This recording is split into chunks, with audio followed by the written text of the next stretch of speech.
اللہ الرحمن الرحیم.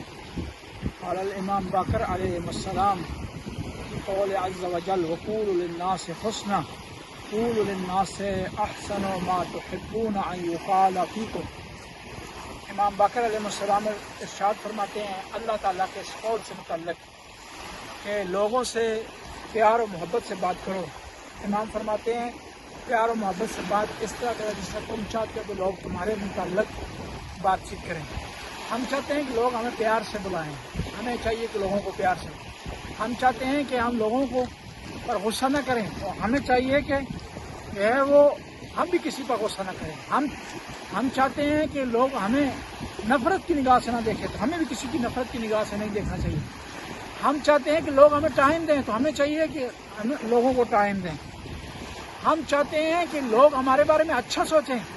تو جب لوگوں سے ہم یہ توقع کرتے ہیں کہ ہمارے بارے میں اچھا سوچیں تو ہمیں بھی چاہیے کہ لوگوں کے بارے میں اچھا سوچیں. ہم چاہتے ہیں کہ لوگ ہمارے لیے خرچ کریں انفاق کریں تو ہمیں بھی چاہیے لوگوں کے بارے میں انفاق کریں. بس جب کسی آدمی کو آپ کسی کام پر دیکھیں کچھ بات کرنا چاہیں اس آدمی سے متعلق اس سے پہلے کہ اس سے بات کریں یہ سوچیں کہ اس طرح کی بات کریں جس طرح آپ پسند کرتے ہیں کہ لوگ آپ سے متعلق بات چیت کریں. تو آج اس حدیث پر ہم اس مطلب کو اتمام تک پہنچاتے ہیں. دوبارہ اس حدیث کا مطالعہ کرتے ہیں آپ کی خدمت میں.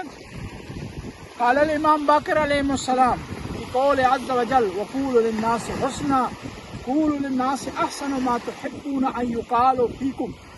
کہ امام باقر علیہ السلام خدا کے اس قول سے متعلق کہ لوگوں سے پیار سے بولو. فرماتے ہیں کہ لوگوں سے اس طرح پیار سے بولو جس طرح تم چاہتے ہو کہ لوگ تمہارے متعلق بات چیت کریں. خدایا ہماری اس کلیل سی عبادت قبول و منظور فرما. ہمارے گناہوں سے درگزر فرما. نیک کام کرنے کی توفیق عطا فرما. برائیوں سے بچنے کی توفیق عطا فرما. خدایا تیری نعمتیں ہم کھاتے ہیں ہمیں توفیق دے کہ اس کا شکر ادا کر سکیں. ربنا آتنا فی الدنیا حسنہ وفی الآخرۃ حسنہ وقنا عذاب النار. اللہم صل